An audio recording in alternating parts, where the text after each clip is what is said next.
शांति। 14 जुलाई 2023। बाबा के महावाक्य। मीठे बच्चे, याद रखो, हमारा बाप, टीचर और सतगुरु तीनों ही कंबाइंड हैं, तो भी खुशी का पारा चढ़ेगा। उनकी श्रीमत पर चलते रहेंगे। प्रश्न: ब्राह्मणों का पहला लक्षण कौन सा है? किस बात में ब्राह्मणों को एक्सपर्ट बनना है? उत्तर: ब्राह्मणों का पहला लक्षण है पढ़ना और पढ़ाना। किसी पर भी ज्ञान का रंग चढ़ाने में बहुत बहुत एक्सपर्ट बनो। भल कोई इंसल्ट करे, गाली दे, लेकिन कोशिश करके देखो तो उस पर असर जरूर होगा। पात्र देखकर दान देना है। अविनाशी धन भी व्यर्थ न जाए, इसीलिए बड़ी खबरदारी चाहिए। पैसा भी किसको संभाल से देना है। गीत: जो पिया के साथ है। ओम शांति। गॉडली स्टूडेंट ने यह गीत सुना। तुम बच्चे ही गॉडली स्टूडेंट हो। ऐसे नहीं कि सभी स्कूलों में गॉडली स्टूडेंट होते हैं। नहीं, वहां तो मनुष्य पढ़ाते हैं। सन्यासी भी शास्त्र सुनाते हैं। ज्ञान को वास्तव में कोई बरसात नहीं कहा जाता है। बरसात तो पानी की होती है, परंतु यह महिमा गाई हुई है क्योंकि परम पिता परमात्मा को ज्ञान सागर भी कहा गया है। बाप कहते हैं, मुझे ज्ञान सागर नॉलेजफुल भी कहते हैं। नॉलेज को बरसात, पानी व अमृत नहीं कहा जाता। जैसे मानसरोवर का तालाब है, अमृतसर में भी एक तालाब है जिसको वे लोग अमृत समझते हैं। यह बाप बैठ समझाते हैं। पढ़ाई को अमृत व बरसात नहीं कहेंगे। समझते हैं अमृत है, इससे दुख दूर हो जाएंगे। वास्तव में तो इस नॉलेज से तुम्हारे सब दुख दूर होते हैं 21 जन्मों के लिए। जो पिया के साथ है उनके लिए बरसात है। यहाँ ये बाप, टीचर, सतगुरु तीनों ही कंबाइंड हैं। यह एक बात भी बच्चे याद रखें तो खुशी का पारा चढ़ जाए, परंतु माया घड़ी घड़ी भुला देती है। यहाँ तुम बच्चे चलते हो श्रीमत पर। श्रीमत से तुम श्रेष्ठ बनते हो। भगवान है ऊंचे ते ऊंचा बाप। ऊंचे ते ऊंच बाप की पढ़ाई से ही ऊंच ते ऊंच बन सकते हो। अब जो पिया के सम्मुख बैठे हैं सब स्टूडेंट हैं। यहाँ बैठेंगे, पढ़कर फिर अपने घर जाना है। दिन प्रतिदिन स्टूडेंट तो बहुत हो जाएंगे। अगर सभी को एक ही घर में साथ रखें तो कितना बड़ा मकान चाहिए। सारा आबू मकान बना दें तो भी पूरा नहीं होगा। कितने सेंटर्स हैं? अभी तो अजुन थोड़े हैं। इससे भी 1000 गुना जास्ती होंगे। 1000, 2000, 5-7 हजार भी सेंटर्स हो सकते हैं। फिर घर घर में यह ज्ञान गंगाएं ज्ञान की वर्षा करेंगी। इतने ढेर बच्चे हो जाएंगे। जहां तहां देखो सेंटर्स खोलते रहते हैं। कोई गीता पाठशाला नाम रखते हैं, कोई ब्रह्म कुमारी ईश्वरीय विश्वविद्यालय नाम रखते हैं। वास्तव में ब्रह्म कुमारी नाम रखने से डरना नहीं चाहिए। कई बच्चे डरते हैं कि बीके नाम देख हंगामा न कर दें, इसीलिए गीता पाठशाला नाम रख देते हैं। गीता पाठशाला अक्षर तो कॉमन है। समझते हैं कोई विघ्न ना पड़े, इसीलिए बीके नाम बदल दूसरा रूप दे देते हैं। वास्तव में तो बात एक ही है। अंदर घुसने से चित्र आदि देख झट समझ जाएंगे यह तो वही बीके है, इसीलिए नाम बदलने की ऐसी जरूरत नहीं है। इससे तो अच्छी रीति सिद्ध होता है कि वास्तव में यह ब्रह्मा की संतान ब्रह्म कुमार कुमारियां हैं। यह तो अच्छा है ना? तुम सबसे कह सकते हो, वास्तव में तुम भी ब्रह्म कुमार कुमारियां हो। प्रजापिता ब्रह्मा को तो जानते हो, वह रचयिता है मनुष्य सृष्टि का। निराकार परम पिता परमात्मा कोई आत्माओं का रचता नहीं, वह तो आत्माओं का अनादि बाप है। प्रजापिता ब्रह्मा भी तो अनादि है, आत्माओं का बाप इनमें आते हैं, आकर ब्रह्मा को अडॉप्ट करते हैं प्रजा रचने के लिए। ब्रह्मा द्वारा ब्राह्मण कुल रचना है, यह तो समझाने में और ही सहज होगा, परंतु डरते हैं। कहेंगे बीके के पास मत जाओ, गीता पाठशाला में भल जाओ। घर घर में ज्ञान गंगा का अर्थ भी मनुष्य नहीं समझते हैं। भक्ति मार्ग में नारद को मुख्य गिना जाता है, झांझ बजाने वाला भक्त था। ऐसे नहीं, नारद कोई ऐसे रूप वाला है जैसे चित्र दिखाते हैं। वास्तव में बंदर तो तुम सभी थे। सूरत मनुष्य की, सीरत बंदर की थी। यूं तो सब नारद हैं, सब भक्त हैं ना। समझ सकते हैं, जब तक हम दैवी गुण वाले मनुष्य न बने तब तक हम लक्ष्मी को वर न सकें। सभी मेल अथवा फीमेल भक्त नारद हैं। कहा जाता है, अपनी सीरत तो देखो, तुम तो बंदर हो, क्योंकि तुम्हारे में 5 विकार हैं, इसीलिए लक्ष्मी को वर नहीं सकेंगे। है सारी यहाँ की बात। बाबा ने समझाया है कि सभी दुशासन अथवा दुर्योधन हैं, द्रौपदियों के चीर हरते हैं, इसीलिए माताएं पुकारती हैं, हमको नंगन होने से बचाओ, रक्षा करो। कन्याएं कहती हैं, लाज रखो गिरधारी। नाम तो बहुत रख दिए हैं। मनुष्यों का बुद्धि योग चला जाता है श्री कृष्ण तरफ, परंतु किसी भी देहधारी को याद करने से विकर्म विनाश नहीं हो सकते। सिर्फ चाहते हैं साक्षात्कार हो। अच्छा, साक्षात्कार हो जाए, परंतु मनुष्य से देवता बनने की नॉलेज तो मिल न सके। जब ब्राह्मण बने और ज्ञान को समझे तब देवता बन सकें। ब्राह्मण बनने से भक्ति छूट जाती है। पहले 1 हफ्ता इसमें देने से हम मनुष्य को मंदिर लायक बना सकते हैं, परंतु टाइम तो लगता है। यह तो बरोबर है, तुम बाप के साथ हो, बाबा के पास आते हो, फिर जाते हो तो कितना दिल अंदर दुख होता है। लेकिन सब तो साथ में नहीं रह सकेंगे, यह हो न सके। कोई कहाँ से भाग आते हैं, यह रस्म यहाँ की है। साधु संत आदि पास तो ढेर जाकर इकट्ठे होते हैं, कोई भी किसको मना नहीं करते। यहाँ तो पवित्र बनने की बात आती है, इसीलिए रोकते हैं। सन्यासियों में तो सिर्फ मेल्स घर बार छोड़ चले जाते हैं, यहाँ तो कुमारियां माताएं सभी हैं। कन्याओं को माँ बाप डॉक्टर आदि कहते हैं, शादी नहीं करेंगी तो बीमार हो जाएंगी। उनको समझाना चाहिए।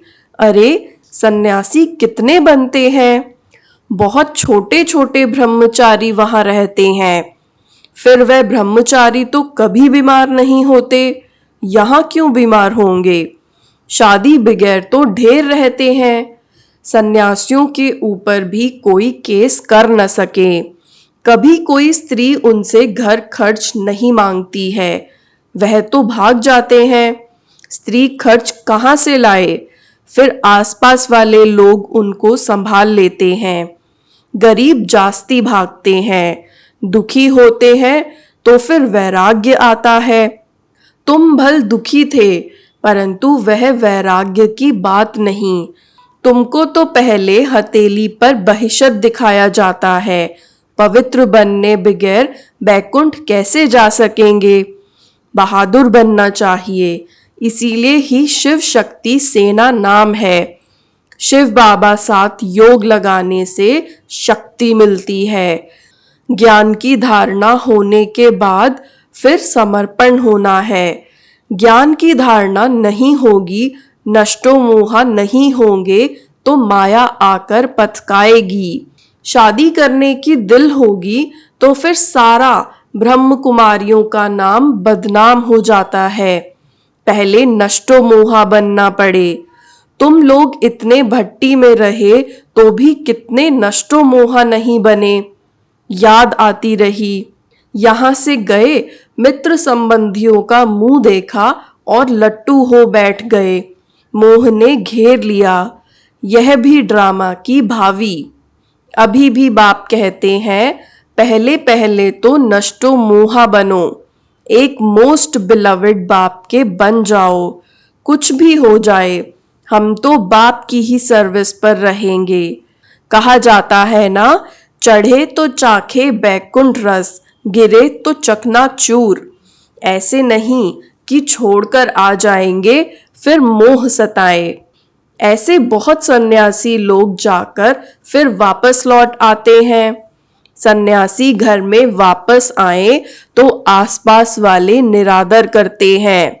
समझते हैं यह काम के लिए भागा है।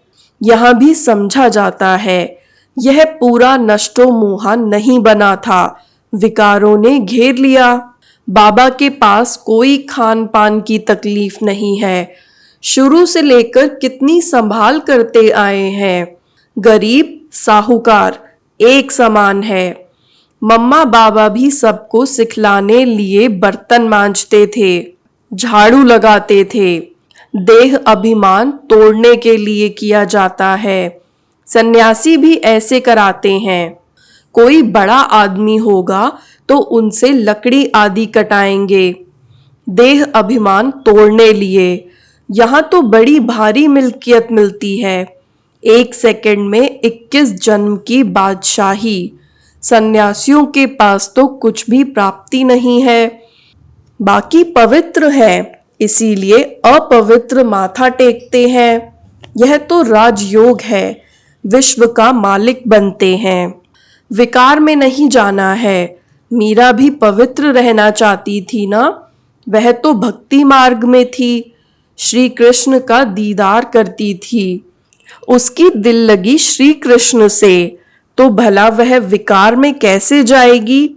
सो भी एक जन्म करके मीरा दूसरे जन्म में भी भक्ति मार्ग में गई हो। ऐसे भी कह सकते हैं वह भक्ति मार्ग में गई क्योंकि अंतमति सो गति होती है। श्री कृष्ण से दिल थी तो भक्त ही बन जाएगी। परंतु भक्ति मार्ग में कुछ मिला तो नहीं। ज्ञान मार्ग में तो 21 जन्मों का वर्षा मिलता है। भक्ति भी पहले शिव की करते हैं, फिर देवताओं की। अभी तो देखो चूहे बिल्ली आदि सबकी भक्ति करने लग पड़े हैं। श्री कृष्ण को छोड़ हनुमान गणेश आदि की भक्ति करने लग पड़ते। सतयुग त्रेता में भी कलाएं कम होती जाती हैं और भक्ति में भी कलाएं कम होती जाती हैं। अभी तो कोई काम के नहीं रहे हैं। जब ऐसी हालत होती है तब बाप आकर समझाते हैं। आधा कल्प ऊंच चढ़ते हैं, फिर आधा कल्प के बाद गिरना शुरू होता है। मनुष्य समझते हैं गिरना ही है तो फिर ज्ञान लेकर क्या करें। परंतु ईश्वरीय नॉलेज बगैर मनुष्य तो कोई काम के नहीं है। हम तुम क्या थे, कुछ भी नहीं। ज्ञान जरूर चाहिए। शरीर निर्वाह अर्थ पढ़ते हैं ना, कन्याओं को भी आजकल शरीर निर्वाह अर्थ पढ़ना पड़ता है। आगे यह कायदा नहीं था। कन्याएं घर संभालती थी, बच्चे नौकरी के लिए पढ़ते थे। अब बेहद का बाप तुम बच्चों को पढ़ा रहे हैं। अगर सभी यहाँ बैठ जाएं तो फिर मित्र संबंधियों आदि को ज्ञान कैसे देंगे। जाना पड़े, पढ़ना और पढ़ाना है। कोई तो बिल्कुल पढ़ते ही नहीं, तो समझना चाहिए यह हमारे ब्राह्मण कुल का नहीं है। रंग लगाने की कोशिश जरूर करनी चाहिए, इसमें डरने की बात नहीं। कोशिश करने से फिर कोई ना कोई को रंग लग जाएगा। भल कोई इंसल्ट करे, गाली दे, तुम पुरुषार्थ करके देखो, किस ना किस पर असर जरूर होगा। बिच्छू चलता है तो नर्म चीज देख वहां डंक मार देता है, जांच करता है। यहाँ भी बच्चों को बहुत एक्सपर्ट बनना चाहिए। अविनाशी धन कहाँ व्यर्थ किसको नहीं देना है। पात्र देख दान करना है। अगर किसको दान दिया और उसने कोई विकर्म कर लिया तो उनका पाप उस दान देने वाले पर आ जाएगा। यहाँ बड़ी खबरदारी चाहिए। पैसा तो बड़ी संभाल से किसको देना है पूछकर। यहाँ तो जो भी बना रहे हैं यह सब जल्दी ही टूट फूट जाएंगे। यह मकान भी बच्चों के रहने लिए बने हैं। यह तो जानते हैं सब टूटने हैं। अर्थक्वेक होगी तो मंदिर आदि सब टूटेंगे। हमारी राजधानी में यह कुछ होगा नहीं, न अमेरिका रशिया आदि होगी। सिर्फ भारत खंड रहना है, यह तुम जानते हो। बाकी दुनिया तो घोर अंधियारे में है। बाबा का यह कितना बड़ा स्कूल है, इसमें टीचर्स भी नंबरवार हैं। सभी एक समान तो होते नहीं। इसमें तुम देखेंगे सबसे बड़ा टीचर तो शिव बाबा है। फिर है यह ब्रह्मपुत्रा नदी। कहते भी हैं त्वमेव मातश्च पिता, तो यह माता ठहरी ना। फिर सरस्वती का भी नाम है। ब्रह्मा की राशि पर ब्रह्मपुत्रा नाम ठीक है। दिखाते भी हैं सागर और ब्रह्मपुत्रा नदी का मेल होता है। यहाँ फिर आत्मा और परमात्मा का यह मेला है। इसका ही यादगार भक्ति मार्ग में गाया जाता है। अच्छा, मीठे मीठे सिकिलधे बच्चों प्रति मात पिता बाप दादा का याद प्यार और गुड मॉर्निंग। रूहानी बाप की रूहानी बच्चों को नमस्ते। रूहानी बच्चों की भी रूहानी बाप दादा को याद प्यार गुड मॉर्निंग और नमस्ते। धारणा के लिए मुख्य सार। पहला, मोस्ट बिलवेड बाप का बनने के पहले पूरा पूरा नष्टो मोहा बनना है। जब अवस्था पक्की हो तब सेवा में लगना है। दूसरा, इस दुनिया से दिल का वैराग्य रख पवित्र बनने में बहादुर बनना है। दान बहुत खबरदारी से पात्र को देखकर करना है। वरदान, परिस्थितियों को साइड सीन समझ पार कर आगे बढ़ने वाले मास्टर सर्वशक्तिमान भव। परिस्थितियों को साइड सीन समझ पार कर आगे बढ़ने वाले मास्टर सर्वशक्तिमान भव। सदा अपने मास्टर सर्वशक्तिमान स्वरूप की स्मृति में रहो तो हर परिस्थिति ऐसे अनुभव होगी जैसे एक साइड सीन है। परिस्थिति समझने से घबरा जाते, लेकिन साइड सीन अर्थात रास्ते के नज़ारे समझेंगे तो सहज पार कर लेंगे, क्योंकि नज़ारों को देख खुशी होती है, घबराते नहीं। विघ्न विघ्न नहीं है, लेकिन आगे बढ़ने का साधन है। परीक्षा से क्लास आगे बढ़ता है, इसीलिए कभी कोई बात में रुको नहीं। सदा मास्टर सर्वशक्तिमान हूँ इस स्मृति से उड़ती कला का अनुभव करते रहो। स्लोगन, ऐसे सहज योगी बनो जो आपको देखने से ही दूसरों का योग लग जाए। ऐसे सहज योगी बनो जो आपको देखने से ही दूसरों का योग लग जाए। ओम शांति।